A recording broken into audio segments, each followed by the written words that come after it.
All right, we're here today with Florence Fenner, daughter of Roy and Myrtle Kelly Fenner. And how are you today? I'm fine. So you left the farm when you were about 6? Yeah, I was. And moved where? And moved to a little town called Reagan, Texas. It's in Falls County. It's 9 miles south of the county seat of Marlin, of Falls County, county seat of Falls County. And how many children did you have? Or No, were not you there were- having, but how many siblings did you have? My mother and father had 7 young'uns. 7 children, wow. 7 kids. And what number were you? Number 6. Number 6. So when you moved, though, some of the kids were already moved out, and My 2 oldest brothers, I don't believe, had moved out. I was only 6, so I don't remember a great deal about it. But I think they stayed at home until we moved to Reagan, and they may have both been there for a little while, even after we moved. I'm not real sure. Reagan, you said you had cows and chickens and. Oh, it was a little bitty town. I can't even come up with a number that it would have been. At the time we moved there, it had a post office, which it still has. I don't know how much longer the post office is going to last, but they still have a post office. But when we moved there, they had 3 grocery stores and a big service station and garage. That's where most of the people around there got their cars and tractors and whatever equipment like that fixed. There was a blacksmith shop, which was in business and doing a lot of welding and repairing of farm equipment. Although we didn't have farm equipment anymore, but the people around did. Are you talking about like horse-drawn plow? No, probably. There may have been some horse-drawn equipment still around. Okay. I'm sure there was, because that would have been in 1935, 6, 7, right in there that I'm thinking about.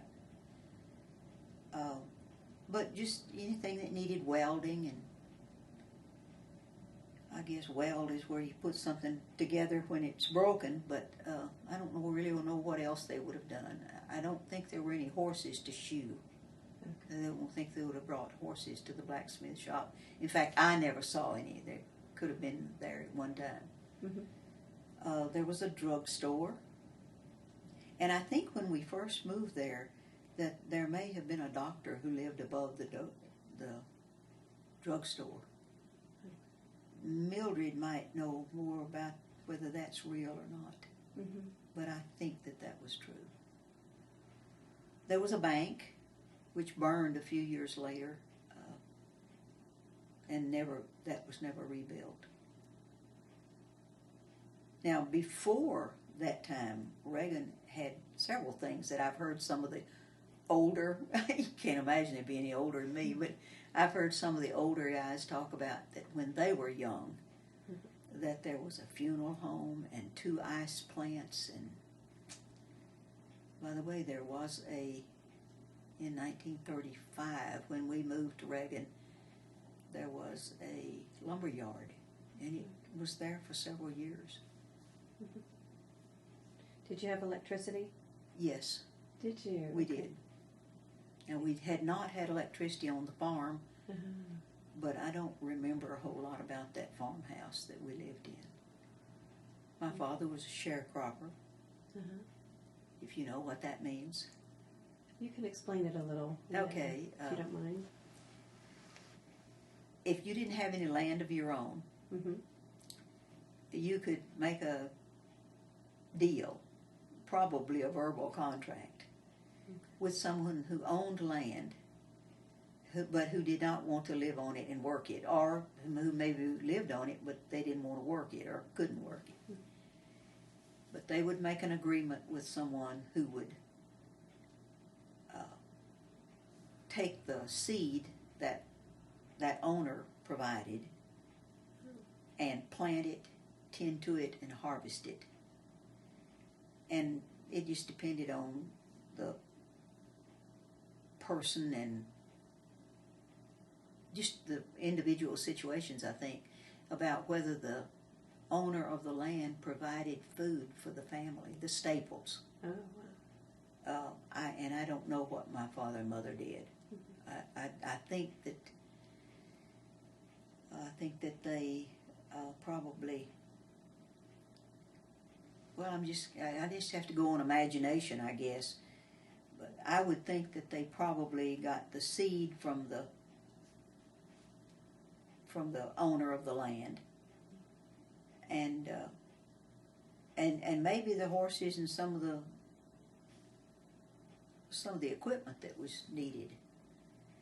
And they may have had an agreement to charge groceries like flour and meal and what you'd call staples, sugar and coffee, that sort of thing, at the store, and that the owner stood good for those goods. At the end of the season, at the harvest time, whenever that came for whatever crop, the crop was usually halved. The money was halved. The owner of the land got half of it, and the family who did the farming got the other half. And it was, if you didn't come out even, well, then you owed the landowner something. Oh, wow. And you hoped that next year's crop would be better. Mm-hmm. But that's a sharecropper. So who did he sharecrop for, do you remember? At the time that we moved to Reagan, I really don't know who owned the property. I always thought there was somebody named P-H-A-R, Farr, because they called it the Farr Farm. I think it was P-H-A-R. Years later, somebody told me that Mr. Farr had owned that property, but that he had gone bankrupt. Probably, back in the late 20s back in 29 when the stock market crashed, that he had gone bankrupt and the property was owned by a bank. Don't know what bank. Okay. Now, prior to that, I understand that my father had sharecropped for his father-in-law, who was Joel Whitten Kelly, my mother's father, and that he had done that at some point. In fact, that's where we were living when I was born in 1929. On the Kelly farm? On the Kelly farm. Wow. And Marie, my sister who's just older than I, and I both were born. So we must have gone through at least maybe 3 crops maybe there. I understand that earlier than that my father had sharecropped for his father, who was Samuel Joseph Fenner, S.J. or Sam J. Okay. He was called different things by different people, I guess. My father had also done some work in the early oil fields it would have had to have been in maybe the early 20s. And I really don't know where. But when my second oldest brother was born, and I'm talking to Shannon Cochran Martinez, but when my second oldest brother, who was Shannon's grandfather, was born, my mother and my oldest brother were living in the house with somebody, kind of like renters. And my daddy was somewhere working in the oil field, sending her money so that she could pay the rent and feed her and the oldest child.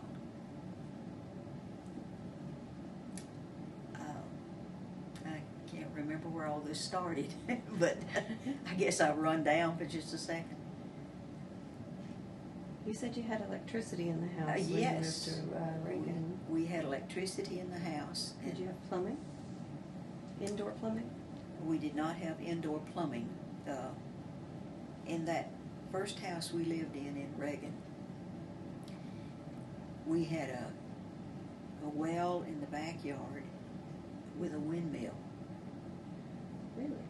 And then we had a tank up, a windmill, a water tank up. I don't know, as a little kid it looked like it was very, very tall, but it may not have been more than, say, 20 feet tall up. That's a lot. I remember climbing, up the little ladder the little metal ladder that went upside the windmill, but I don't remember. I'm sure there was a ladder up to the tank, this little water tank, but I don't remember it. But gravity, so the water flowed from gravity. Okay. And there was a faucet in the backyard. Mm-hmm. Probably that's where we got the water for the chickens and the cows, out of that faucet. And then there was a faucet on the back porch. Now, not a pump, but a faucet. A faucet, Okay. because there was a pump on the well, Okay. and the windmill provided the power for the pump, Oh. and it pumped the water up and into this little water tank. Uh-huh. I said little, seemed like it was pretty good size. Mm-hmm.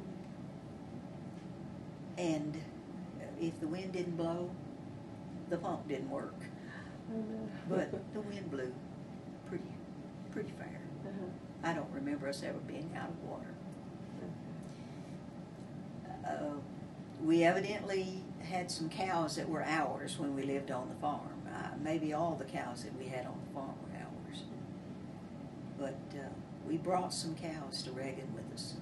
So we lived out on the edge of town. I guess if we'd lived right in the middle of town, we would have been able to have had those cows. I don't think there was any kind of zoning or anything like that. I remember that we had at least 2 cows at that place. And we had chickens. And I know it sometime when I was little, we had pigs. So we usually had meat to eat because we owned the cow. And when they had a calf, and we killed either the calf or the cow. And we had pigs, and they weren't pets. They were a source of food. And we had chickens, and they weren't pets. They were a source of food. We ate lots of chicken. My mother was adept at wringing their necks. And I tried that one time. The chicken got up and walked off with a crooked neck. Oh, no. It was terrible. So you never tried it again? Oh, I don't believe so. I think one time's all I ever tried it. And it wasn't on that place. I don't know how many years we lived there. And we rented. But it had the house and the barn and a little garage, which my mother always called the car shed. Everything was a shed, I guess, and we put the car in it, so it was a car shed. It took me a long time not to say car shed instead of garage. Was it attached to the house? No, it was not Okay. attached to the house. It had some kind of little storeroom behind it. I guess it's where we kept junk. I don't know. Uh-huh. I think most of what we had, people today would consider junk, or a lot of people today would consider junk. I believe that house had, I know it had a front porch that was, bigger than the front porch I have out here. Probably twice that wide and about the length of the front porch that's here, which is about, that porch is about 20 by 4.5 or 5. So that porch was probably 10 by 20. So it had a front porch, and it had 4 rooms, and a screened-in back porch. Single story or Single story. Single story. And on that screened-in back porch, there was at least one bed, and maybe more than one bed, and I think they called it a wardrobe, which would, I don't remember whether it had any drawers in it or not, but it had a place for some hanging clothes. And one of my cousins that belonged to my mother's sister, Chester, stayed with us part of the time. And he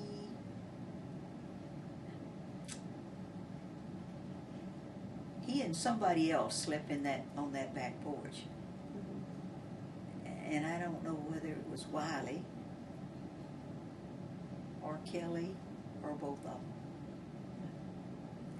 We didn't have a living room.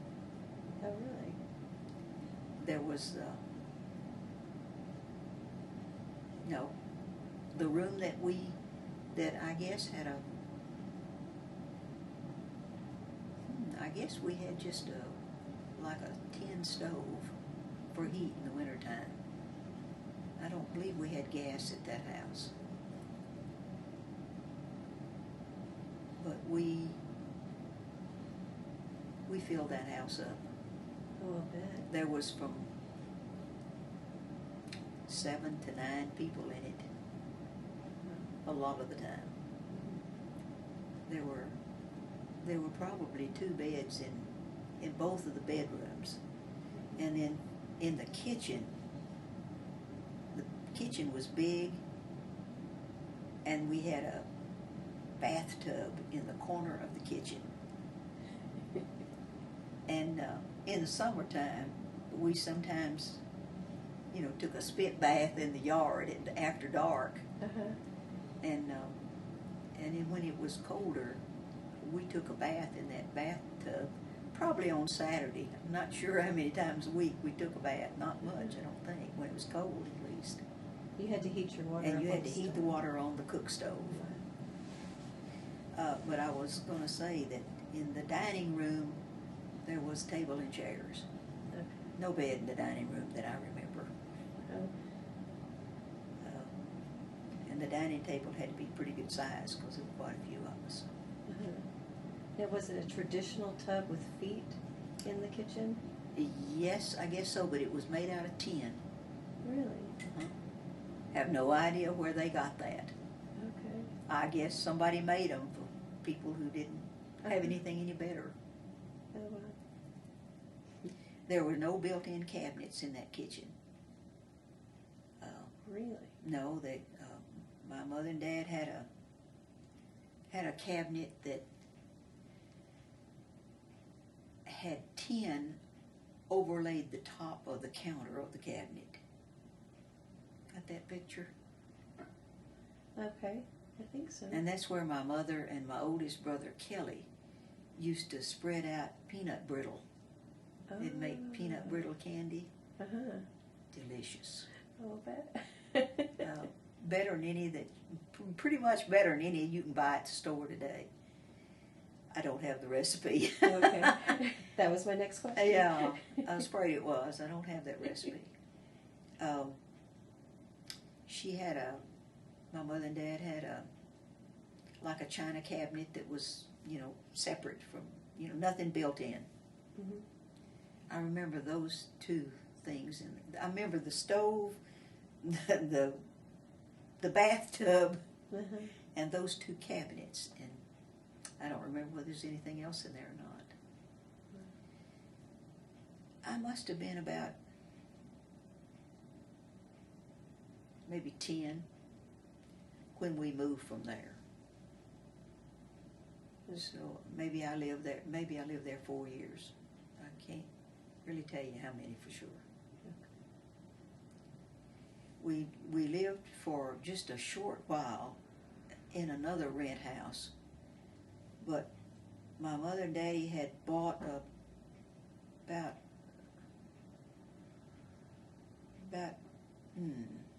more than a third of one of the city blocks. City, I put in parentheses, and were planning to build a house on it. And the man and woman who had sold that piece of property to us had a big 2-story house next to this vacant property that they sold. And the man and woman both were very elderly, and a son who lived with them. The three of them lived in the house. And I guess it's just as well that I can't remember their names, because I'm going to tell you that the son was an alcoholic. Okay. We called him a drunk in those days. And I don't think he ever worked. So whatever income they had was coming some way through the parents. And the older man of that threesome died. And the woman just was not able to maintain that. And so she sent somebody to talk to my mother. My father was away building roads or airports during first part of World War II at that time. And so she sent for my mother, and my mother went over there and she asked her if she would like to buy the house. And I guess that was probably in 1940, 41. If I'd known I was going to be thinking about this, I'd have looked, because I still have the deed to the house. That's okay. Can't think where it is right now, but I've got it somewhere.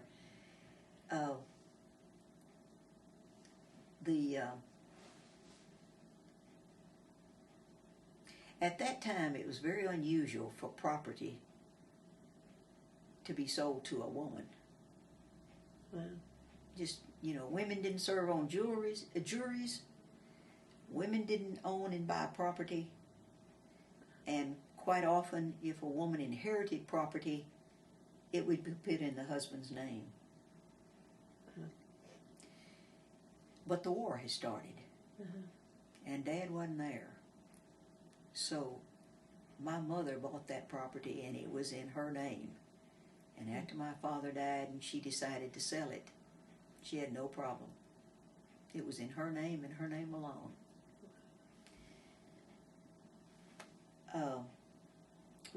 So my mother bought the old house that was pretty much downtown Reagan, if you could imagine what downtown Reagan might have been like.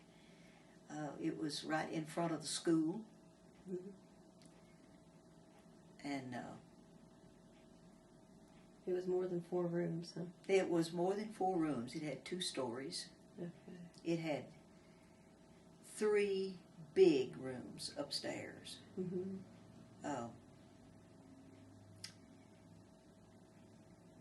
Downstairs, it had a porch on each side of a room that stuck out. Really? And it had a porch on each side.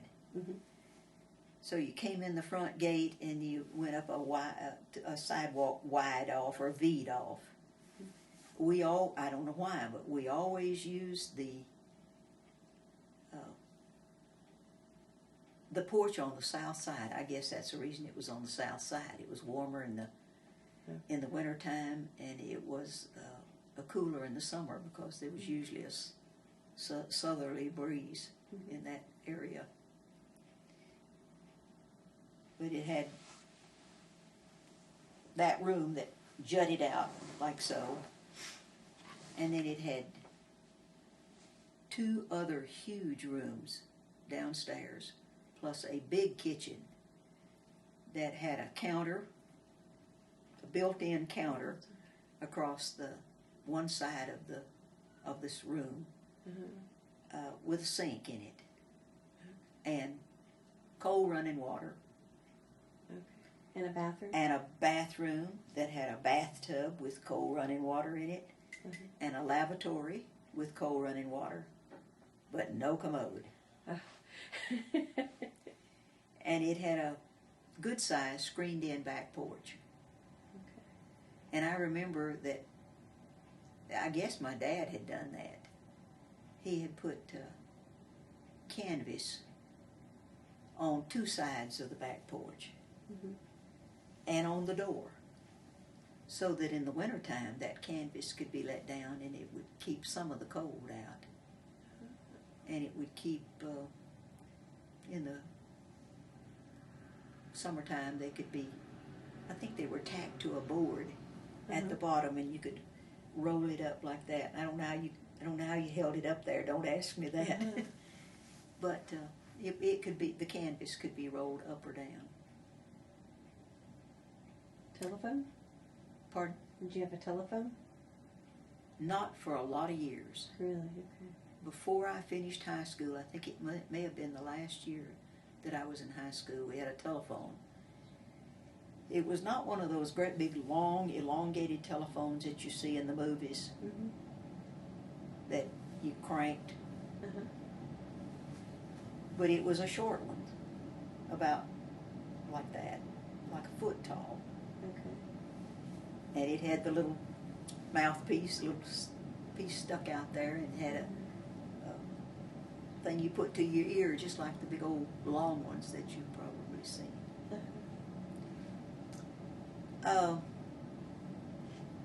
I think we had a party line when we were on the farm.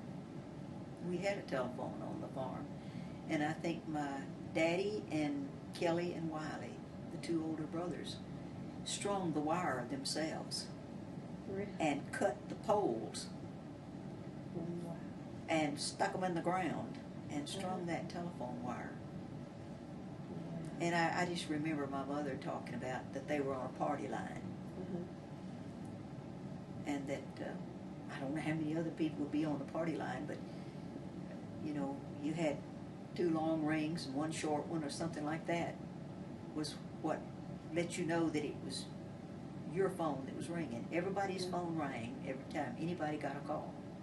Really? And if you wanted to know what was going on, and it wasn't your telephone that was ringing, you just picked it up and listened. How about that? So did everyone have two long rings and one short? No, there would be a certain ring for each house that had one. Okay. Like if there were 4 people on there, well, just one ring, you know, just ring, ring, ring, ring, ring, like that might be the first one. Okay. And I'm making up the numbers, but I was just trying to explain to you how this worked. And I don't think I ever remember hearing it. I think I've read this in books. Okay. And then somebody else's might be just, you know, just crank that thing for a long time. That'd be one long ring, and then just maybe just a little short crank. That'd be one long and one short. Oh. And then whatever the group decided, I guess, however many people were on the line.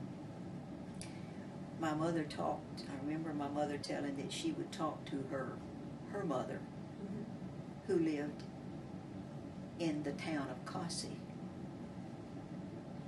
which is over in the next county, which is Limestone County, but not very far away.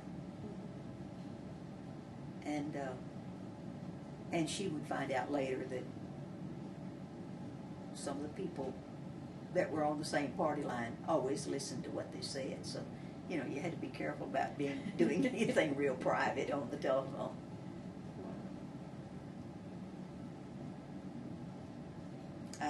I went from Reagan back to the farm, didn't I?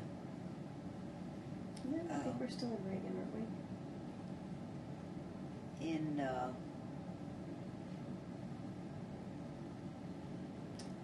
let's see, I graduated from high school in 1946, and I was still 16 years old when I graduated. Really? And then the next month, in June, I turned 17. Did they have 12 years of school? 11 years. 11. Went to school for 11 years. And no kindergarten. No kindergarten. Okay. So we went to school 11 years. 11. No wonder we were so dumb. We didn't know a whole bunch. That's neat. I really don't remember my two oldest brothers living at home very much. Mm-hmm. I know they must have lived at home the first 6 years of my life. Okay. And then they were just, kind of in and out.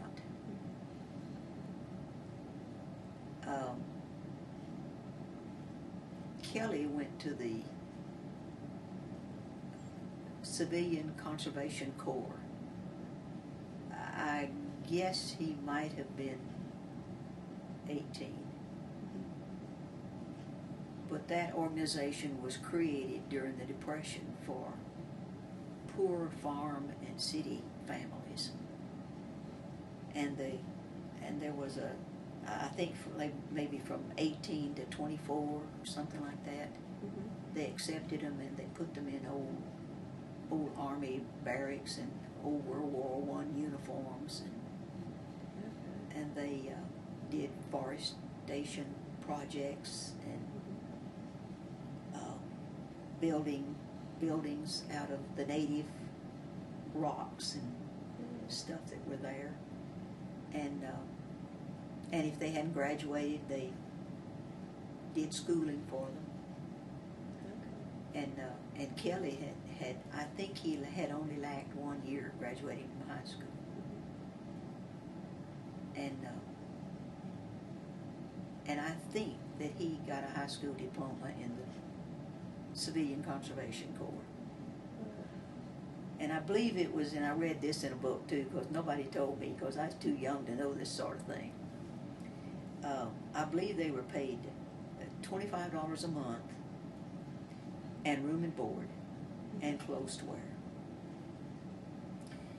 And they had, as I said, that they taught them things. Mm-hmm. They went to school for a few hours a day, and if the ones that graduated from high school, I don't know what they had to go to school or not. But the ones who hadn't did. They had to go to school. Mm-hmm. And then they had so many hours a day that they had to work. I think I mentioned that they were clothed, they were fed. Of that $25 per month, they didn't see $20 of it. It went to their mother and father. Oh, wow. So that was $20 a month was part of the income that my parents had. $5 a month they got for spending money. Of course, $5 would, probably be the equivalent of about 50 today, or maybe more than that. There wasn't as many things to buy, and people were not used to as many things. So $5, I'm sure, was a lot of money to them. It was probably more money than Kelly had ever seen before. I don't know. He never did talk about that much. I tried to talk to him about it one time, many years later, after I was out of college. I tried to talk to him about it, because the Corps, the Civilian Corps, had come up in some of my college courses, and I wanted to know a little bit more about it. And he talked about it a little bit, that's all. He went to California, which, he had never been out of the state of Texas before. And he went to California and learned to type. Wow. One of the things that he learned. And I think took some bookkeeping classes. And I don't know, I've never heard him talk about anything else. Became the Jeep driver, or the driver, for the captain who ran the outfit. And as an adult, he always wanted to go to the Rose Bowl football game, because he had driven the captain to the Rose Bowl game and had to sit out in the Jeep while they played the game. I think he got to go to a Rose Bowl game, and I don't think he really cared for football. I think it was just something that he wanted to do because he had really wanted to go where that captain went. Beat sitting in the Jeep, I'm sure. And yeah, as far as I know, all he did was sit there. I'm sure they would have known if he had driven off somewhere. He would have been in trouble, probably. That's one of the things I've never told you, isn't it? It is, yeah. We've talked about a lot of these things before, but things just keep coming up. Keep picking your brain. I'm going to keep picking your brain. Yeah, pick my brain. So you went to Sam Houston State University, Yes. didn't you? Did you start right out of high school? Yes, I did. Yeah. Okay. I was 17 years old. I probably had 2 pair of shoes. Did you live on campus? Yes. Well, the first year I lived, it was not on campus. That was 1946, and the war with Japan had ended in September 1st, 1945. And the Germans had surrendered in, I believe it was May 8th, 1945.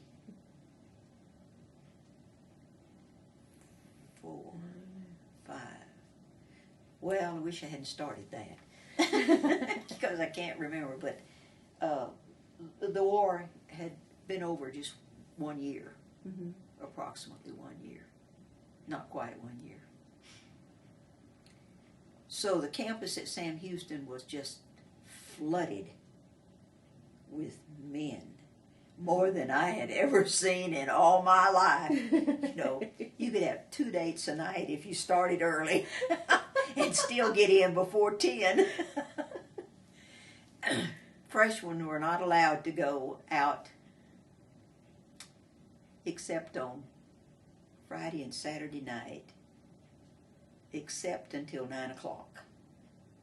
And you could always go to the library and stay until 9 if you were a freshman. I went to the library a lot. Didn't always study, but went to the library. But what I was going to say about living on campus was that there was no room in the dorms. There were only 2 dorms, only 2 girls' dorms, and I believe there was only 1 boys' dorm. And there were boys all over, everywhere. In fact, there was a campus that had belonged to the Army, that the Army or the U.S. government sold to Sam Houston probably for $1 or $10 or something, and it was called the Country Campus, and it had, and of course I didn't live there, but they had old barracks, old Army barracks that college boys lived in. Anyway, there was a big rooming house just across the street from the campus that I lived in my freshman year. And then the other 3 years I lived in the dorm. The girls who lived in the dorm at that time ate in a dining room that belonged to the dormitories. And eventually before I left, there were 3 dorms there for girls. But the girls who lived in some of the rooming houses around the campus, just privately owned rooming houses, ate in the top. There was a big cafeteria in the top of the agriculture building.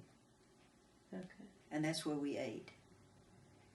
And it was just across the street, up about 8 steps, a flight of stairs. And then a good piece across the campus to the dining hall. And so we ate with the boys. Oh, okay. You can tell I was really interested in those boys, can't you? It was just a new experience for me. Uh-huh. Yeah. Most of the boys I'd seen in my life were the few boys that were in my class at school and a few boys at church, most of them older than I was. And, you know, just a few of the kids around town. That was it. How big was your class when you were in high school? Pardon? How many kids were in your class when you were in high school? I don't know how many we started off with, but we ended with 10. 10. 5 boys and 5 girls. Really? And I wasn't one bit interested in those boys.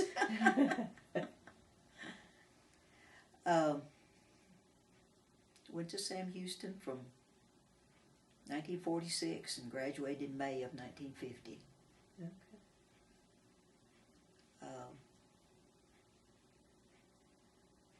I'm just curious, how many credit hours did you carry each semester? Do you remember? I must have carried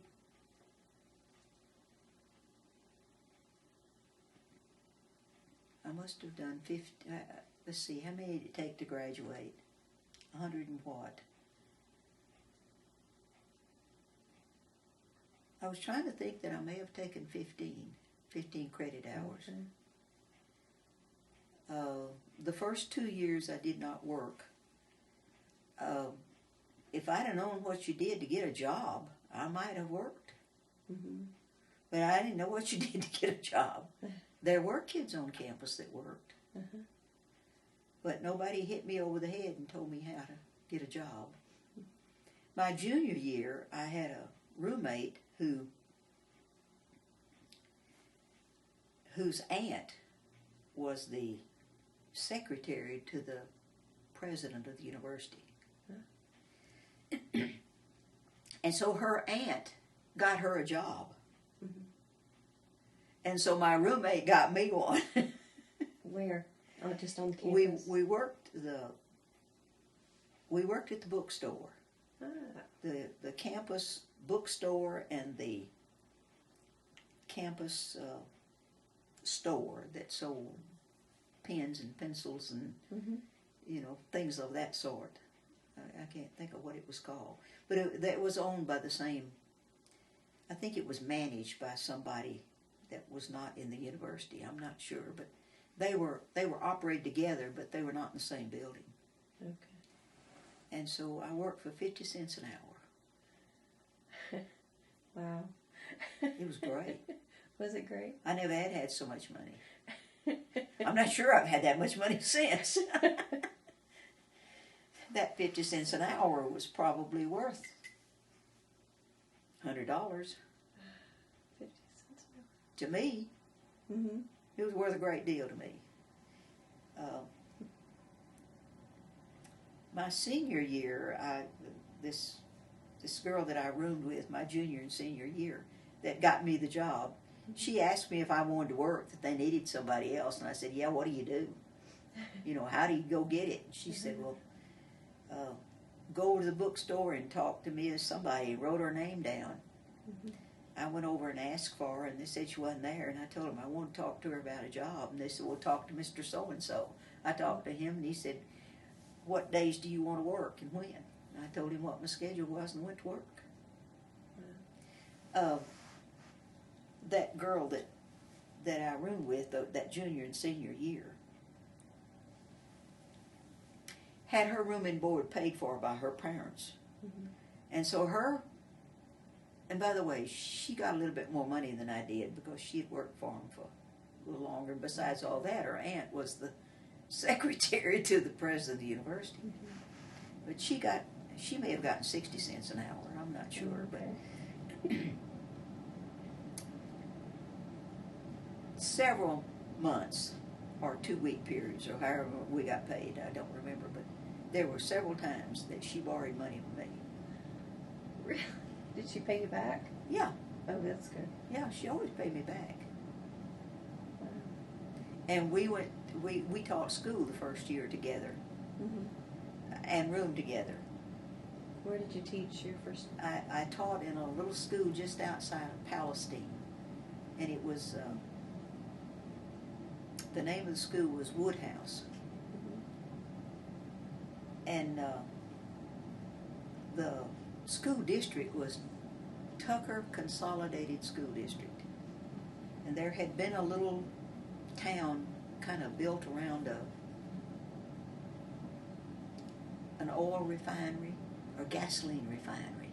Gasoline's what they made. Kind of built around a gasoline refinery, and then they were doing some drilling of wells and storing of gasoline or storing of crude oil in some tanks around it. And that little town was called Tucker. And it had ceased to, well, it maybe never was a town. It may have been what you just call a community, but it was the community of Tucker. And then up the road from that was where the school was. So Tucker had brought in a larger little portion, and for some reason they called it Woodhouse. It was great. It had grades 1 through 12 in 2 buildings. Yeah, 2 buildings. And there was probably, and I taught 7th and 8th grade social studies. No, not social studies, that was later. Language arts, reading, spelling, and English. And there were probably an average of about maybe 25 kids per class. And I was the assistant basketball coach for the girls because I was a woman. Not because I knew very much about basketball, because I was a woman. And I could go in the dressing room with the girls when we went places, and I could ride the bus with them. And I could do all those things, and so I was the assistant basketball coach. I had a lot of fun. I had a PE class for 7th and 8th grade girls, and we just played. I didn't know how to teach them anything. They knew more about basketball than I did because it was a basketball school. The boys' basketball team was real good all the time that I was there. The principal of the school was the coach for the girls' basketball team. Wow. And they had what did that man teach? Ag teacher, I think, who was the coach for the boys' basketball team. And they were pretty good. Both of them, the boys and girls, were pretty good. So did the school go up to 12th grade? Yes. It did, okay. Yes, it did. So 1 through 12, they had a homemaking cottage, a homemaking class at a building by itself. It had a kitchen and a sewing room and a living room and bath. And the girls were taught how to set the table and how to cook and how to present the food and all that kind of stuff. So they had a dining room. It was a nice little room. The lunch room was completely separate in a different building from the rest of the building. So I was trying to figure out how many buildings they had. They had the lunch room. They had that home economics room. They had the big building. They had another building that we must have had 45 minutes for lunch, because after lunch every day, some of the teachers that had lunch with me, we would go into this little room and a little house that was, I don't even know, it had maybe 2 rooms or 3 rooms in it. 2 rooms, I'd say, and a bath. And I don't know what it had been used for. And it just had a bunch of chairs in it. And we'd sit in there and talk. And a couple of the guys liked to sing. And there were sometimes that, you'd be feeling pretty good. You'd be humming some song as you went back from the lunchroom back to this little room to see who was in there to talk to today. And you'd be humming something, and, you know, everybody join in. We'd sing a song or two. It was a good time. Wow. I lived in Palestine, Uh-huh. which was about, I think it was 12 miles. Didn't have a car. Rode with a teacher who lived up the road from where I lived. Betty, which was my roommate. Betty and I both rode with her. Had a room with kitchen privileges with a woman who was the mother of a friend that we had gone to college with. Okay. Her husband had passed away the year before we graduated, and we're looking for jobs. I thought I never was going to find a job. Everybody wanted you to have experience. Teaching, really? They, oh yeah. You know, how much experience you have. I don't really have any. I just graduated. Well, we just really have to have somebody who's got some experience. That's the story I got. And now there's a shortage of Yeah. teachers. Yeah.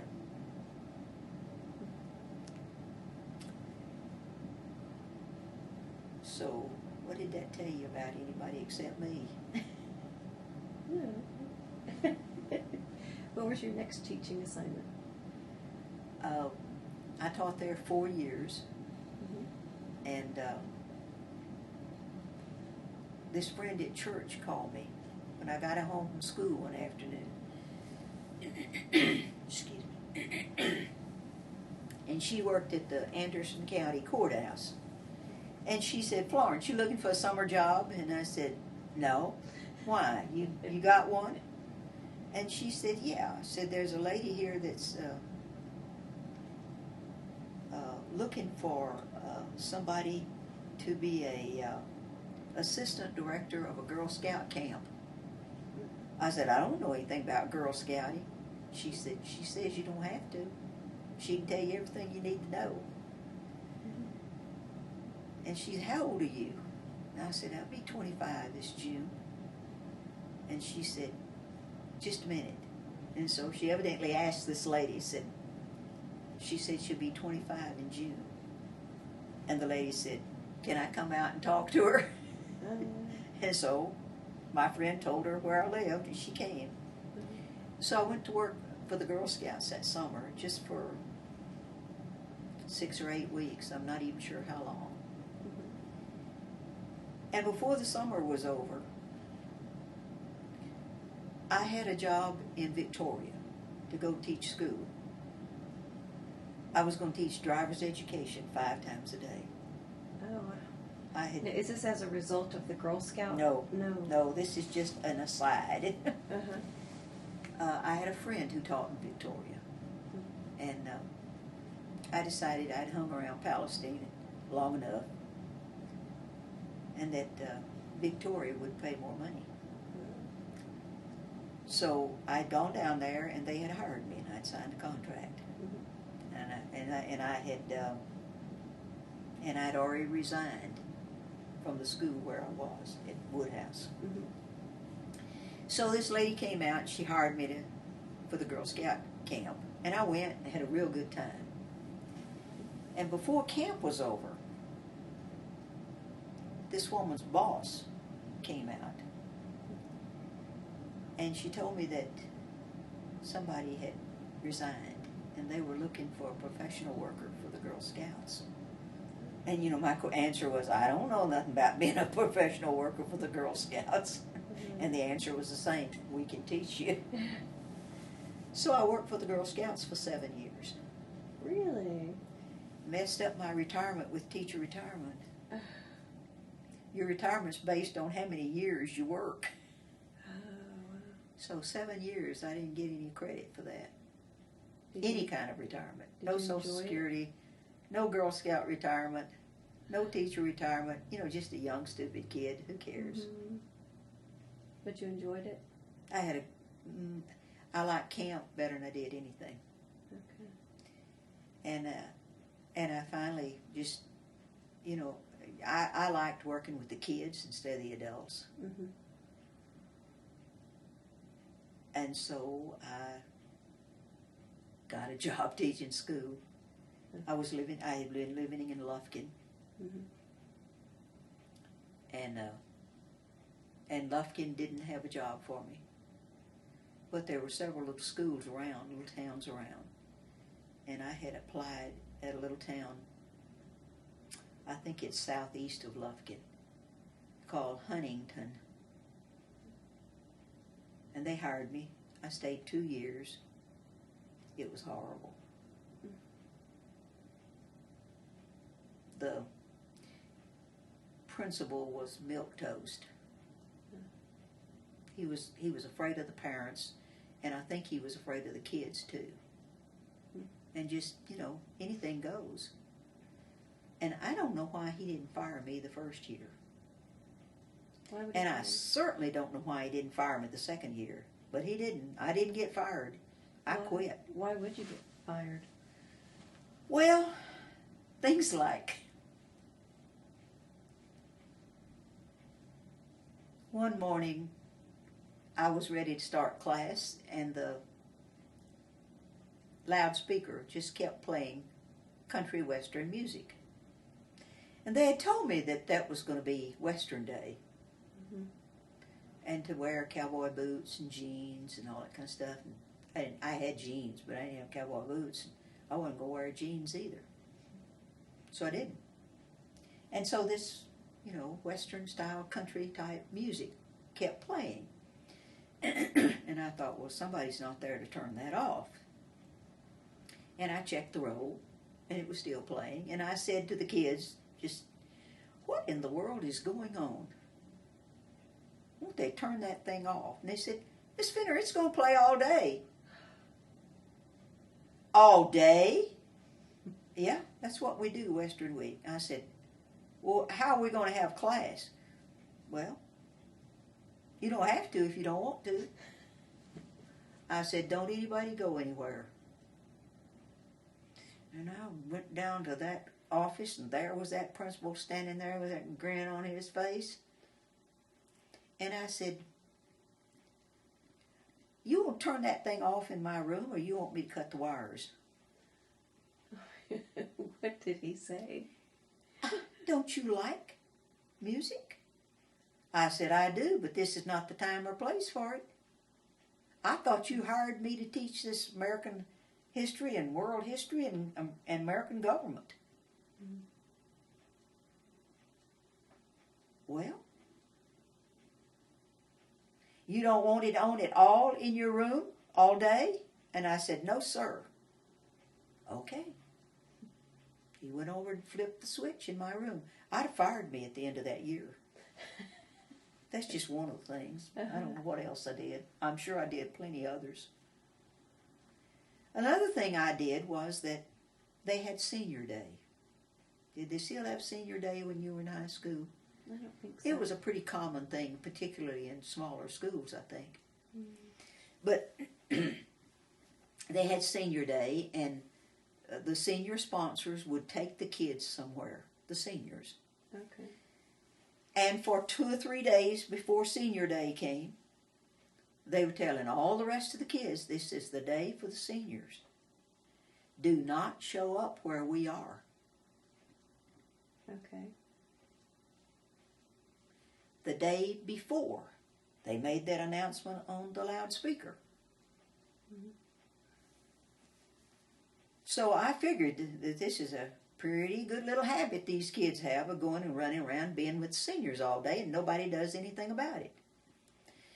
So I told all of my classes that we will have a test tomorrow. It will be over such and such, because I wasn't teaching any seniors. Mm-hmm. Yes, I was too. I had a class that was seniors, but all the classes that I had juniors in Mm-hmm. and sophomores, I told them, now tomorrow we're going to have a test, and it's going to be over, such and such things. If you are not here tomorrow, and you do not have an excused absence, you will get a 0 on that test. Mm-hmm. If you have an excused absence and you must be sick, or going to your grandparents' or your parents' funeral, or in the hospital, you will get a 0 if you're not here without an excuse, a real excuse. Not one written by your friends.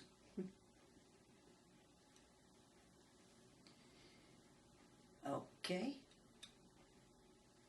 One senior boy in my class was not there.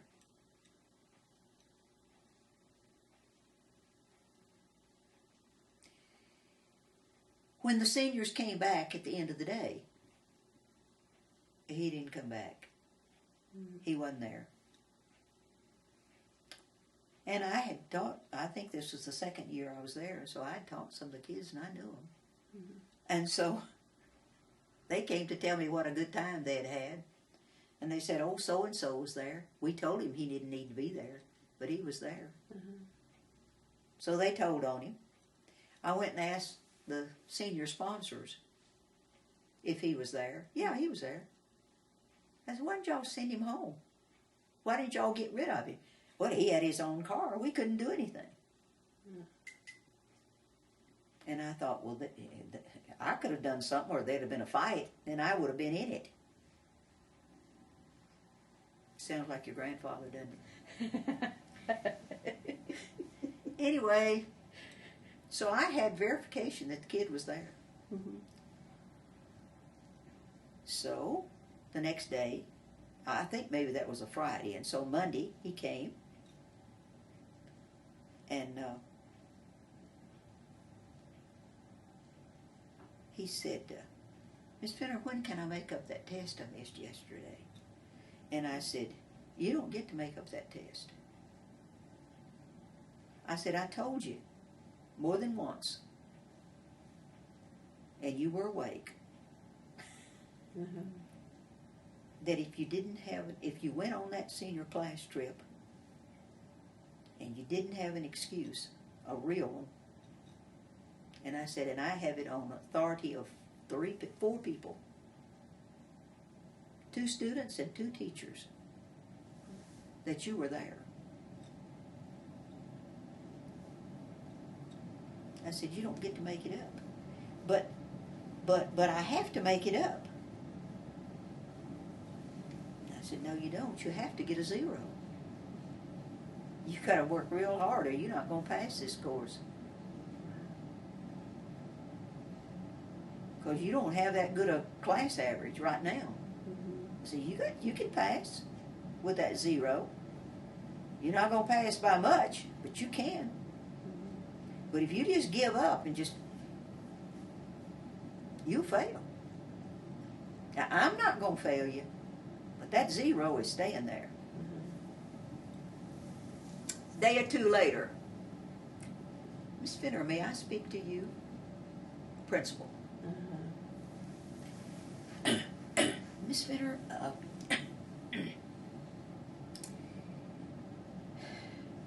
Joe's mother has been up here, and I need you to give him a makeup test for that test. And I says, not going to happen. Not going to happen. Now, you know, after I turn his grades in, you can mess with his grades all you want to. But I am not going to give him a makeup test, because I would be lying if I did. Because I told every kid in every class I had that this was going to happen if they went on that trip, or they did not have an excuse from a parent, a doctor, or a funeral director that they were going to get a 0. Well, okay. Really? Now, wouldn't you have fired me? Probably. Well, I wasn't going to do another year like that, so I quit. Didn't even have a job. You finished out the year? Oh yeah, oh yeah. And as far as I know, the kid, they didn't change the grade. But he passed. I think he did. It was early enough in the year, and he didn't really, he was a smart kid. He just didn't care whether he did anything or not. Okay. He wasn't stupid. If he'd have studied a little bit, he probably could have made an A. I'm sure he didn't, but but anyway, I don't even remember his name. That's good. Selective forgetting is very good. Where'd you work next?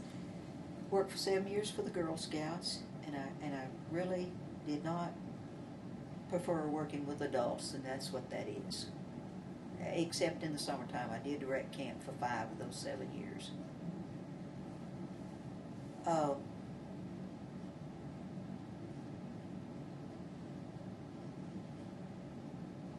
got a job in Lufkin, and I taught in Lufkin 8 years. And during the time I was in Lufkin, 4.5 years of that, I went to either summer school and or school at night and got my master's. At Sam Houston State or? No, at Stephen F. Austin, Okay. which was 20 miles up the road. Wow. Yeah, 25, I guess, from...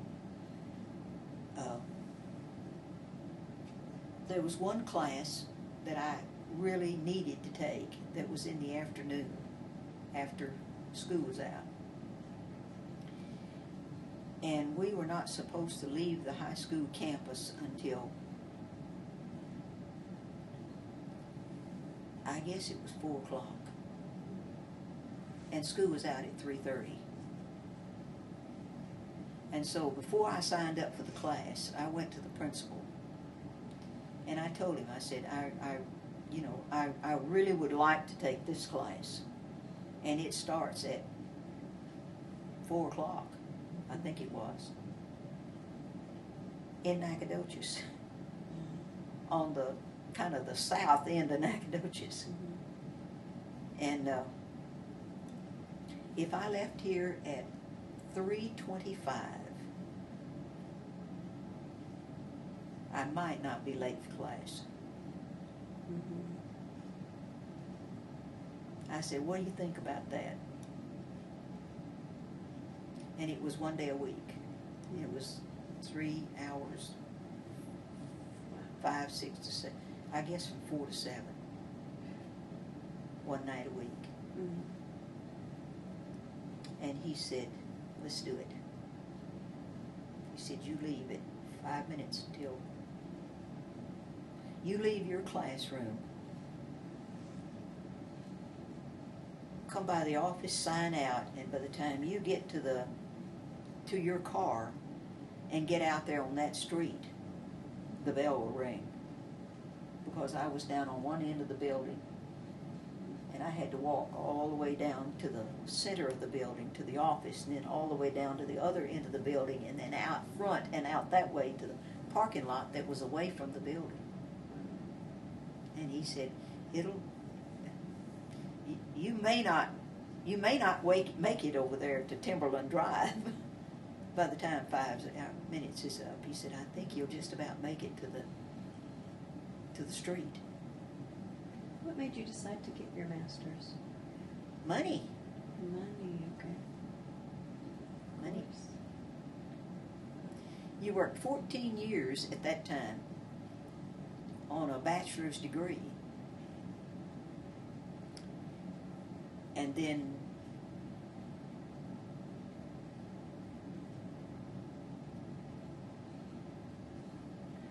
how much money was it extra? Anyway, if you had you didn't get any more raises, was what it was. You worked 14 years, you didn't get any more of certain kinds of raises. Now, certain school districts could give more, but the state didn't promise you more. And in Lufkin, you got what the state promised you. Not what, what the state promised you, the state minimum salary. Were you at 14 years or? I was at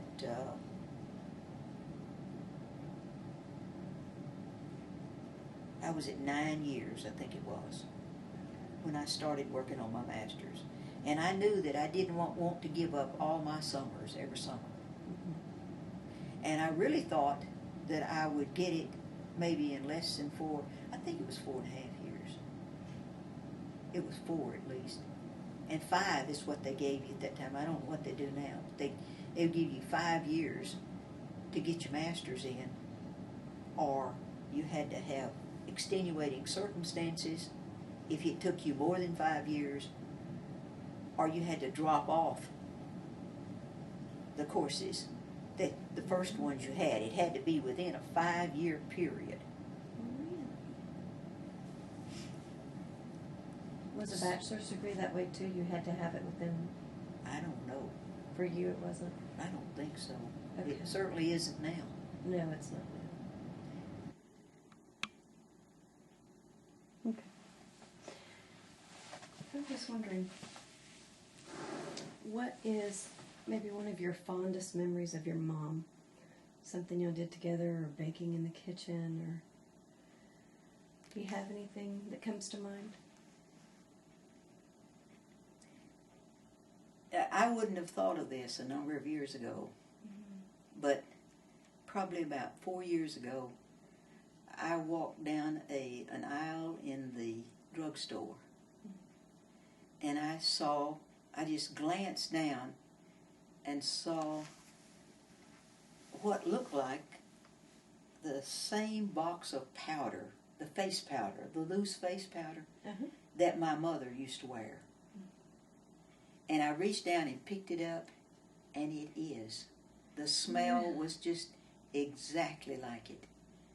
And for a long time, I didn't even open it. I just put it in a drawer, and it wasn't real expensive, and so I just bought it. And I had not realized that I remembered her smell. Wow. What was it?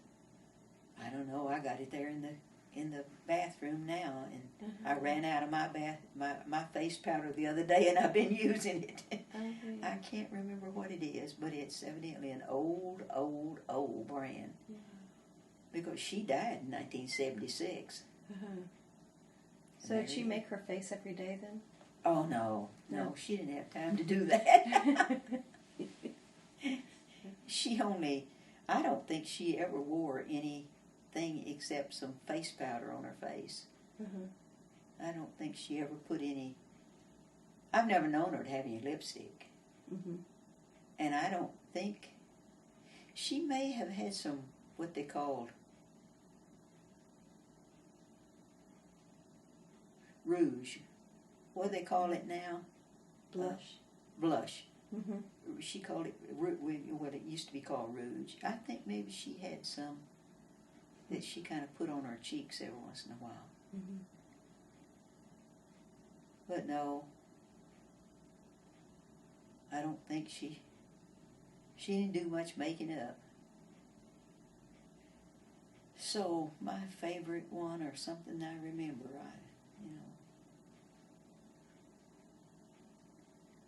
I don't guess I can answer that.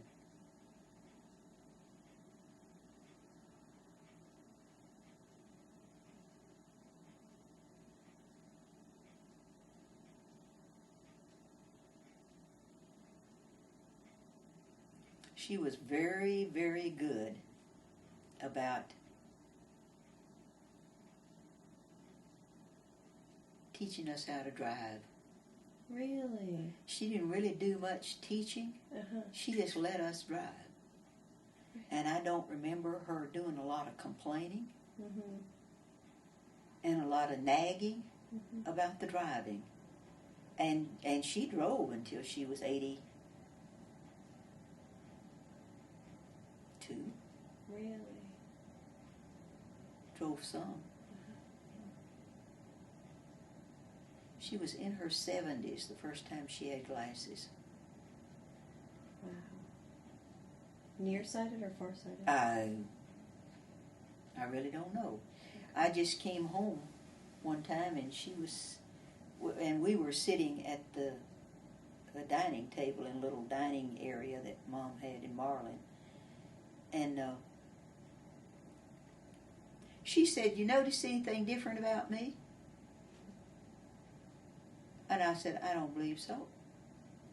And she said, "Well, look real closely." And I'm not sure that I noticed it or whether she had to tell me. And she said, "I went to get my driver's license renewed, and they told me, 'Miss Fenner, you've just got to go get to the optometrist and get your eyes checked because I think you need glasses.'" She went over there and he fitted for glasses. She put them on and wore them. Okay. And I think she wore them except when she went to bed. So I don't know what she was seeing. I wonder. I don't know how much she was seeing. Uh-huh.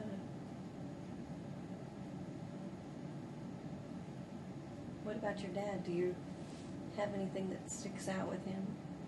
Anything you remember about him? I remember when we were real little, and it was in the winter time, and maybe he hadn't worked as hard in the winter time as he had in other times of the year. But we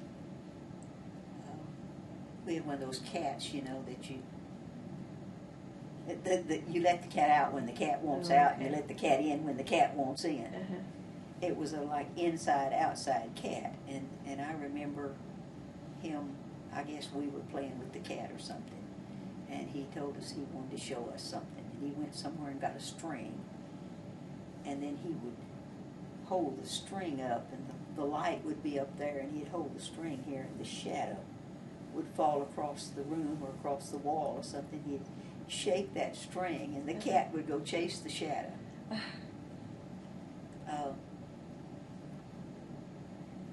I think he had real deep blue eyes, if I remember correctly. Uh-huh. And he probably didn't talk as much as my mother did. When he got to talking, he talked about his work. Mm-hmm. And when he left the farm, the county needed a worker. And I guess that's how he learned how to operate what they call a maintainer. Mm-hmm. Or sometimes they just call it a blade. Blade that scrapes the highway, the dirt smooth. Uh-huh. And according to him, he was the best that there ever had been or ever would be. Now, he never said that, but the way he talked about it, Uh-huh. you would think that nobody else had ever done as well as he did. And when they built roads, I suppose they still do it, they put little new pieces of wood, little stakes they call them, in the ground. Mm-hmm. And then I suppose it's with these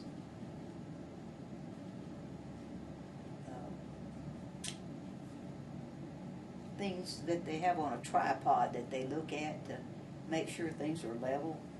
Okay, the surveyor. The surveyors, yeah. I suppose they look down there with the surveyors' things, and somebody goes along and makes a blue chalk line. Mm-hmm. They call it the blue line. I believe it's what my dad always called it. To make that smooth.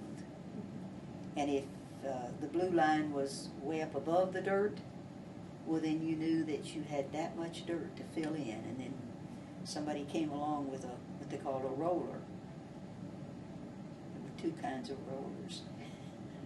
One that was smooth and one they called a sheep's foot roller. And that was to really pack it down tight. And it had like little metal feet on this drum that I think they fill with water to make it heavy. I don't know why I think that. I think they did. But they'd roll one of those smooth rollers down it to pack that down, and then he'd come back and lay another half inch or something over it, or an inch, or whatever it took. But I've heard him say they could have saved their money. They didn't have to run that blue line, because I could see it. I could see where the road needed to be. But of course they got to the point they always had to have the blue line, I guess. He died in 1952.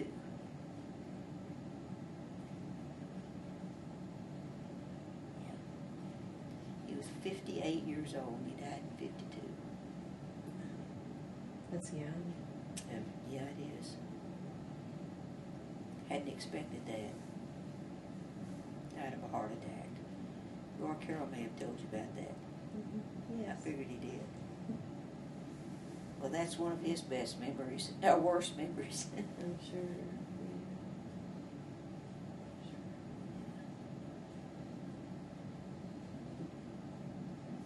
Yeah. After I was like,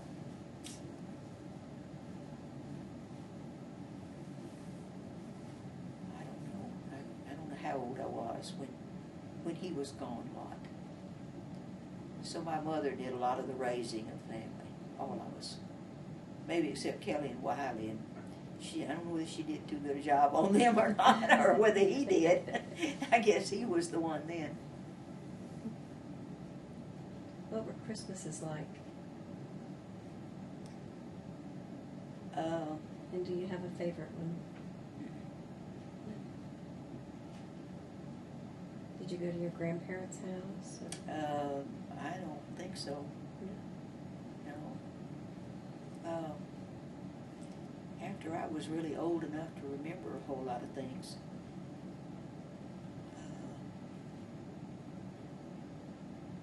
my mother's parents were dead, both of them.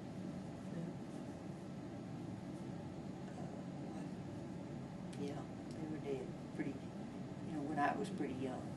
They were evidently, well, I don't know whether they were a lot older than my father's parents or not, because my father's father lived to be 93.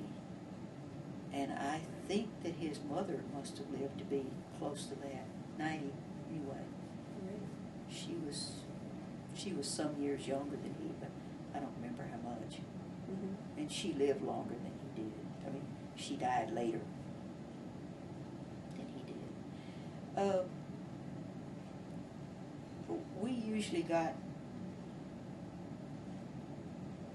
I don't know, maybe one present each. And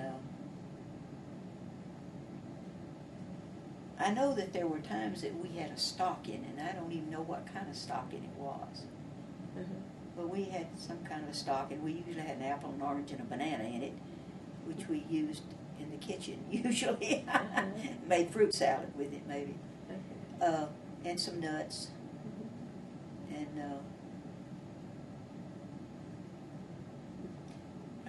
And Christmas nor birthdays were never anything really big. Did you decorate a tree or not really?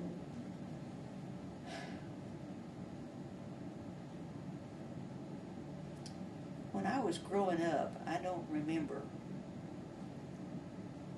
a tree.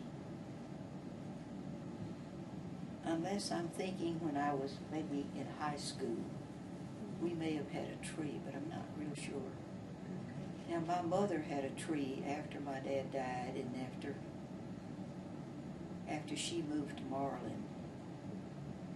She had a tree some Christmases, and I know she had one of those aluminum trees that she bought somewhere one time that we had for several years. And I know we had some pictures of a tree that was green, and she probably went out somewhere and cut down a cedar tree out on the side of a road, or out on the side of a farm road, or out on. My mother owned a piece of property that she inherited from her father and mother. Mm-hmm. Mother had died years before, and then the father died. But we had a green tree at least one time in Marlin that I remember. And of course, I was gone from home at that time, and I was just there in the summertime and at Christmas, and about once a month there before my mother moved up here. At least once a month I went home to make sure her checkbook was straight. Did you? And to do whatever needed to be done. Uh-huh. And it got to where she'd ask me to do things that I would tell her, Mama, I don't know how to do that. Like what? Well, fix the doorbell. Oh, okay. I told her, if it's mine, I'd buy a new one and hire somebody else to put it in, because I don't know how to do it. Uh-huh.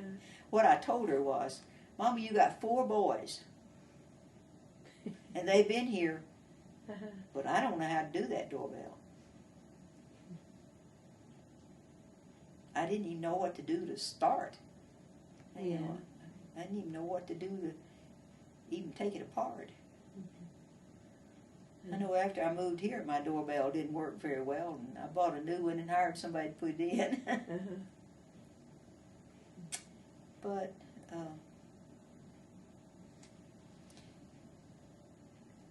somewhere around my birthday, after Kelly and Grace married, we had ice cream and maybe a cake. I don't know. Probably my mother baked a cake. Somewhere around my birthday, because Grace's birthday, it was Kelly's wife. Mm-hmm. Grace's birthday was the 19th of June, and mine was the 13th of June. Mm-hmm. And any time that they were at my mother's, well, we had ice cream and birthday cake, and it was mine and Grace's birthday. Okay. So I don't have any idea what day it was. Uh-huh. Whatever day they were there, I guess. And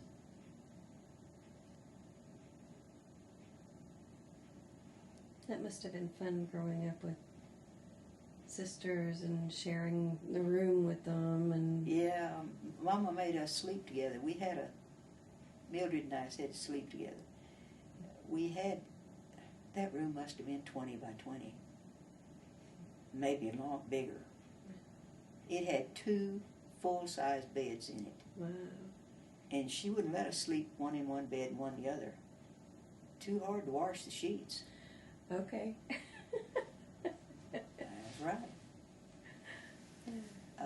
What was the other bed for? For company. Oh, okay. And my mother's sister, Aunt Geraldine, came often. And her daughter, my Aunt Geraldine had 3 boys and a girl. And they were 2 boys, a girl, and a boy. And the 2 youngest came to our house quite often. And I remember Marcille being there, sleeping in that other bed by herself. And I had to sleep with Mildred, and she fussed at me and had an iron bedstead that had those little pieces of iron that held the bedstead went up like this with Uh-huh. a bar across here, Uh-huh. bar down here with little iron post in between. Mm-hmm. Well, Mildred would count where half of it was. And she would say, right here is the half of this bed, and you stay over there where you belong. Keep your knee off of me. I do remember something about my daddy.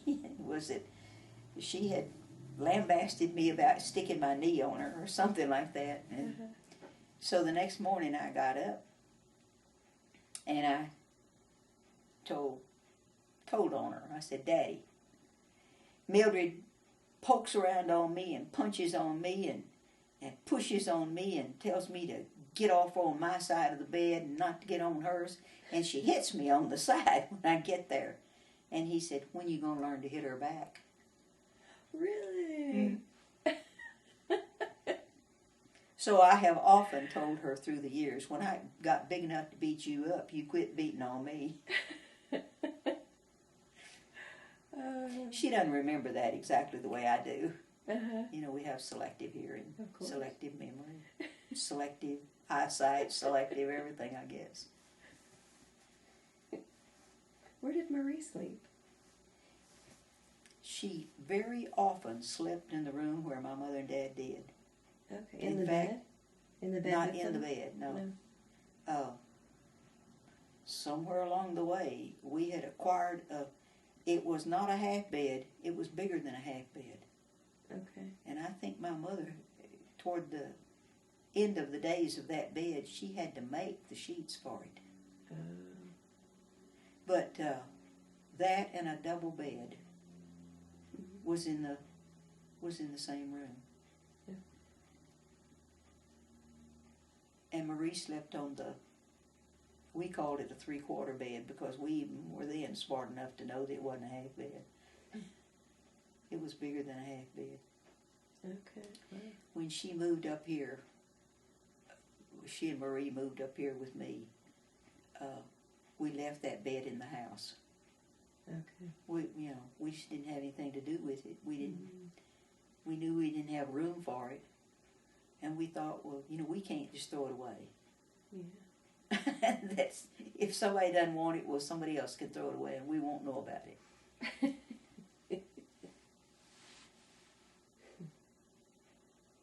And where did Uncle Roy Carroll sleep? On the porch? I don't know. I was trying to think of that when I was talking about the house a while ago. Mm-hmm. There were times that my mother used a bedroom downstairs, and I guess that was after she got. I don't know. There were times that she used the bedroom upstairs. It was cooler in the summer. Mm-hmm. And then there were times that she used one of the bedrooms downstairs. Okay. Yeah. But, you look at bedrooms these days, many of them are pretty small. The bedrooms in this house are like closets in some people's house. Mm-hmm. But all of those bedrooms in that house were real big. It was real easy to put two double beds in them. Of course, we didn't have a lot of other things. We didn't have a television and a radio and a record player and a DVD player in every room and that sort of thing. In fact, Mildred and I had a dresser, a little dresser, and those two beds, and a broomstick across the corner with a bar in there to hang our clothes on. There was no closet in that bedroom. Really? Really. People I'm trying to envision that. It was like hanging from chains? Or was it I think there was a bar back there, but I think there was a curtain that was made to. I've lost the picture of it, lost the memory of it. Mm-hmm. Some of the bedrooms did have closets in them, but they were little things. Mm-hmm. But that bedroom didn't have any closet in it. And the bedroom downstairs that was the equivalent of that room, I don't believe had a closet in it. And it had one bedroom, one bed in it, I believe, most of the time, because that was where, I know that's where Kelly and Grace always slept when they came. And then I guess maybe after a while and Emma married, that's where they slept if they were not there at the same time Kelly and Grace were. Mm-hmm. I don't think either of those rooms had a closet. And I think that's all we had in that room of ours. You didn't have a wardrobe? We did not have a wardrobe, but Mama had a wardrobe. But I can't think of where she kept it. It wasn't in our room. Nope. What do you remember about your grandparents? I remember almost nothing about my mother and dad. I think the only thing that I really remember about Grandma Kelly, most of it's just what I've heard the older kids talk about.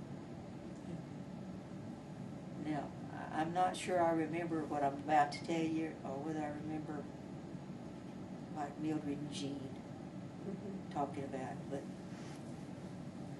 she was evidently very different from my Grandma Fenner. Well, she only had 3 kids, and Grandma Fenner had 9, so I can certainly understand how you could be different. But it seemed to me that she probably was a little bit more pleasant a person. And if Mama took us by there, you know, like in the afternoon or something, she would get us a snack. Like what? She called it a hole in a biscuit. She would take a biscuit that was left over from breakfast, and I guess she made biscuits every morning, and hold it on its edge like this, with the edge right here, and stick her finger in it, and pour syrup in it. Ooh. And that was our treat. And I don't know for sure I remember that. Okay. I think it may be Mildred and Walter, Mildred and Jean, probably.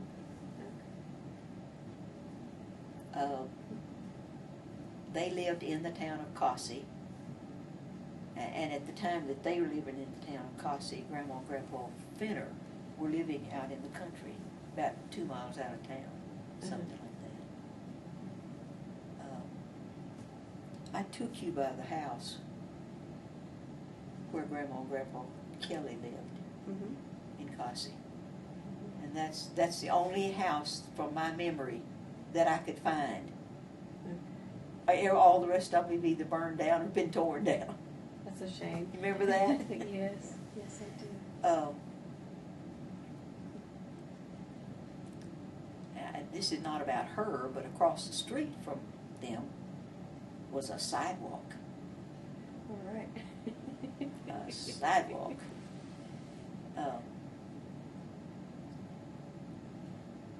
I also remember the day she was buried, I guess it was.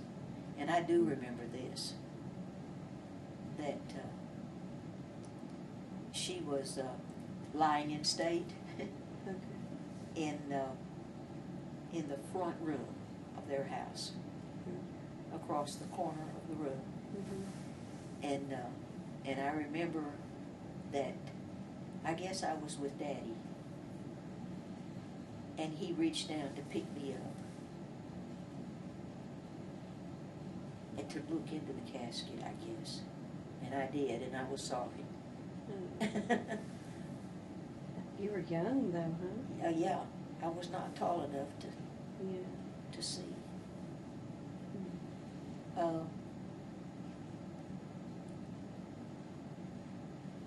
I may have been less than 6.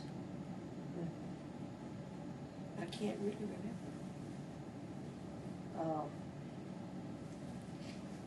This is another thing, you know, if I'd known I was going to even think about that, what I would have looked up, I probably got it somewhere, where it says when she was born and died. That reminds me, this is something I intend to do this summer if I don't spend all my money on the house. I intend to go down to Marlin, which is where they sell tombstones, and buy a tombstone for the grave site that is mine in the Cossie Cemetery. But I'm not going to be buried there. Oh, you're not? No, I'm going to be cremated. Okay. Why are you going to... And I've already paid for that. You've already paid for the cremation? Why are you going to buy a stone? For genealogy reasons. Okay, that's a good idea. The genealogist will be wondering where I went. Yes. Yes, definitely. Yeah. And let's see. I think I'll put it at the foot of Marie's tombstone. Okay. Mom, there's a six place burial sites is what my mother bought. And my dad and my mother and Marie are on the top row. And Jean's first wife is down below my mother. Yeah.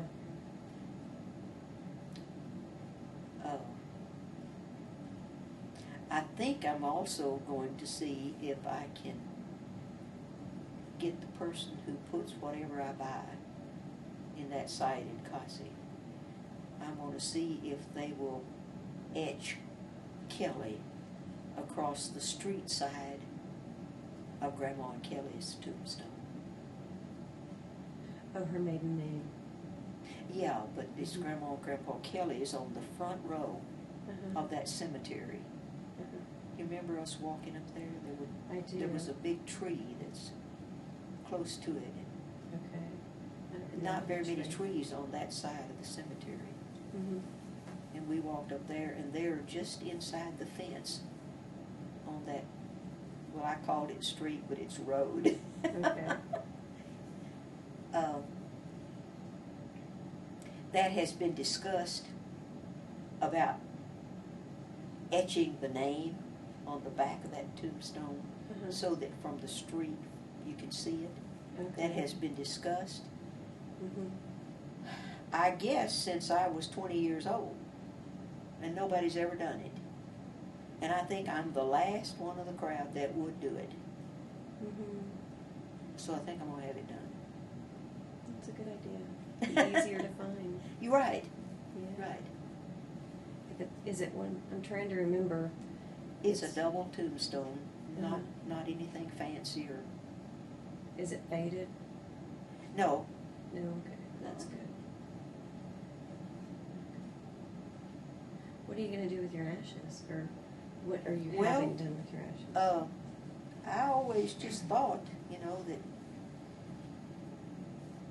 whoever wanted to do anything with them would do whatever they wanted to. Okay. I don't really have any plans for that. But I bought a cremation plan, and I bought the one that you paid a little extra for, and you carry a card in your purse, and no matter where you are in the world, whoever takes that card out of my billfold can contact that company, and they will go where my body is and do what they're supposed to do with it. What? And come and ask you where the box is that the ashes go in. Okay. And it's in the closet in that bedroom in there. Oh, They went ahead and got it. gave me the box. Really? The empty box. Yeah, I could just go bury the box now and get that over with, couldn't I? Were you surprised to get the box? Yes, I was. I was. Yeah. The sales rep and Carol and I had been looking at this ad on television. You have probably seen it. It's shown all over the United States. There's some kind of society.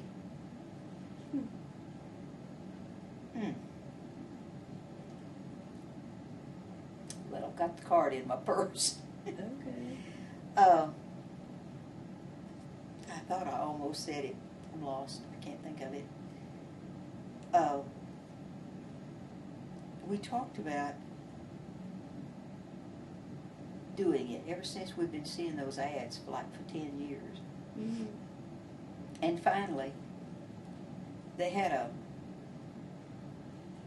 Neptune Society is the name of the place. The Neptune Society. There's a man that's very sedately walking through this cemetery. You seen that ad? No. Oh, I'm sure it's been in the Houston area. Maybe you just don't watch those channels. I don't get to watch much TV at all. I bet you don't. But one of the big funeral home and cemeteries here advertised that they had a meeting, a free meeting on cremation. Come and get your questions answered. And so Carol and I decided we'd go. So we went. Well, they didn't tell us a whole lot that we didn't already know.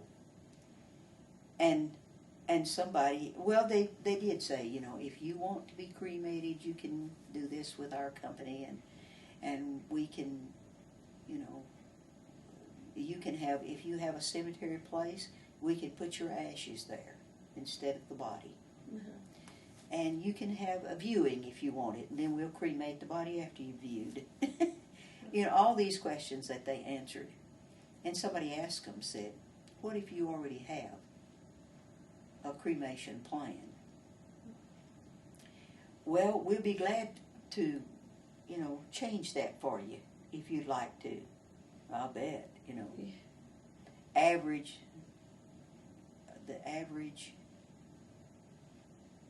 funeral in the United States costs $7,000, and that's with no anything. Well, I had a funeral plan, and my funeral plan was worth $10,000 at the cemetery, you know, at the place. So somebody asked, you know, how you switched that to cremation. Well, they didn't want to answer that. They wanted to sell you the cremation thing. So Carol was watching the Neptune Society ad one night and took the number down and called them and made an appointment for her to talk to them. So we both did. We paid a little bit extra for that anywhere in the United States. Okay. But anywhere in the world. But they converted your burial plan? No, I contacted the funeral home, and they gave me the runaround. They told me that there'd be a certain amount of money that they had to take of my money that I had coming back as a, you know, some kind of fee or something. So I got out my plan and finally got it. You know, it had changed names. You know how that goes. And I don't remember how I got the name and the address and telephone number or the company. And it was, at that point, was located in Rapid City, South Dakota. And I wrote them, and they wrote me back and told me that the funeral plan that I had chosen would pay for a $10,000 funeral, and that I had only paid $2,500 and something for that. And it was not a very good idea for me to try to get my money back. So I didn't do anything. And then I wrote and told them that I did want it, and I wanted them to send me the form. So they sent me the same letter about how valuable it was, but they sent me the form. And then, I don't know, I was sick or something, nothing happened. But anyway, I got back more than half of what I had paid. I got back $5,000 and something. And I had to pay income tax on the $3,000 something that it had earned in interest. Really? That's, wow. See, they wanted to keep it until it earned enough, as much interest as it would. And, you know, if I'd have been 90 years old, they'd have probably just told me, okay, here you go. Yeah. Wow. But they figured at that point that I was going to have a few years left. They wanted to earn that interest.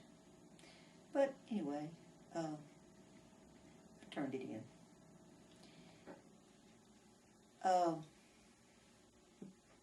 My grandfather, Kelly, I remember a little bit better than the grandmother because he lived a few years longer. And since then I've seen a picture or two of him. Okay. For just a few years before he died. In fact, maybe only one. But is it the one of him in his overalls?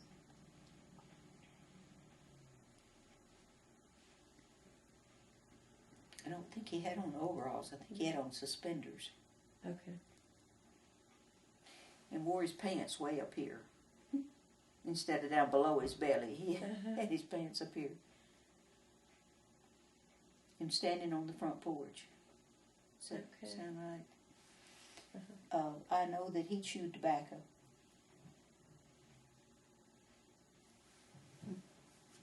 And I do remember him offering me and Mildred a plug of tobacco one time. And I think we told him no, we didn't believe so. We figured he'd tell my mama. That's the reason The reason we probably didn't take it. And he bought a plug of tobacco, like so, and took his pocket knife and cut him off a little piece. And I don't know what he kept it in. In today's world, I think in the last 30 years I've seen that tobacco in that plug like that, wrapped in like cellophane. But that cellophane wouldn't have stayed on it. I mean, we're talking about 1940, 1939. What in the world would he have had that in? Just in his pocket lint? Well, I don't know. I can't think about that. We got to go on.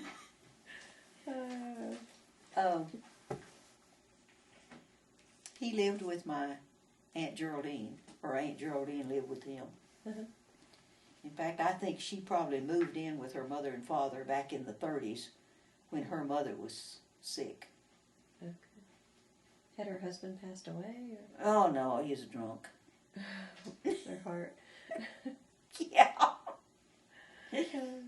Oh. Uncle Fred was the town drunk. It's a shame. It is. The wonderful thing about it was that he was my mother's boyfriend. Really? He was. And Aunt Geraldine took her away from him. Took him away from her. Really? It was wonderful. Your mother got the better deal then. I guarantee you my mother got the better deal. And her kids know it. Her kids know. All of her kids are dead now. She's dead and all of her kids are dead. But when my daddy died, and it wasn't until 2 or 3, 4, 5, 6, 7 more years later or something, that Marcille, that was the daughter of Aunt Geraldine's daughter. Marcille told me that somebody had called her and told her, I guess somebody in Reagan, probably the same man who called me when my daddy died, when my daddy died. Anyway, they called and told her that, Uncle Roy had died. And so when her husband came home from work, this is Marcille's husband, when Marcille's husband came home from work, she told him, she said, now, in the morning, I'm going to catch the bus to Reagan. And the funeral is going to be, told him when. And she said, if you're not there with Joel, that was the son, if you're not there with Joel at that funeral, then don't expect me back. Wow. That's the only daddy I've ever had. I told you a while ago that back before World War II, that women didn't own very much property. Not in Texas, at least. When my grandfather died,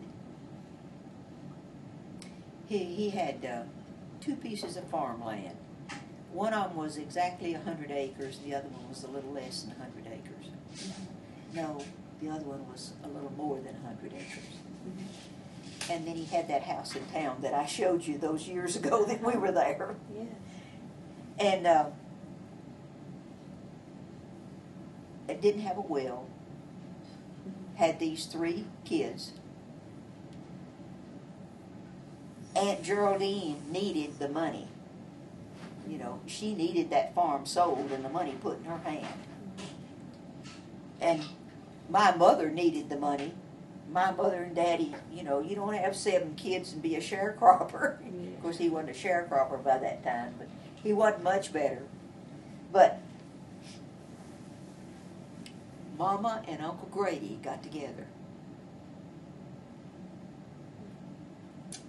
Well, they got together with Geraldine. And I don't know whether they didn't do this by themselves. I mean, at some point they got together with Geraldine, but together they decided, before or after Geraldine, I don't know which, they said, Mama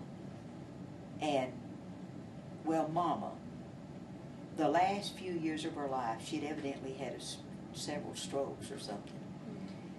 And the last couple of years of her life and all, she would cry from time to time that she didn't know what Geraldine was going to do.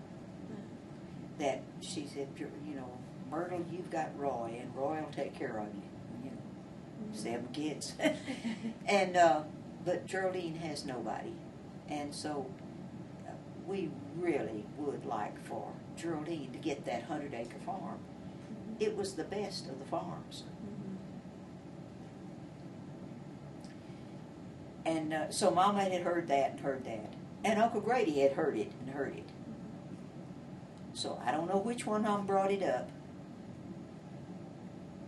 but they decided that they would give Geraldine her farm, and that they would take the other one, and Grady would give Mama the biggest part of it. And he would take, and that part had a house and a barn on it. Not a very good house. This is the house I was born in. It had a house and a barn on it, and that she would take that part, and that he would take the other, plus the house and lot in town. And that's what they did. So did she sell it? So when she eventually, after my daddy died,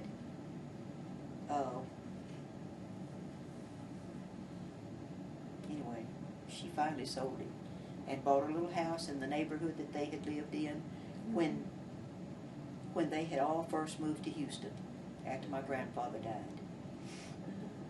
And anyway, so my mother got this piece of property. Guess whose name the property was in? Hers or yours? Roy Lee Fenner. Oh.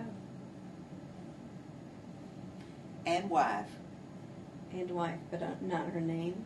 Roy Lee Fenner and wife Myrtle Kelly Fenner.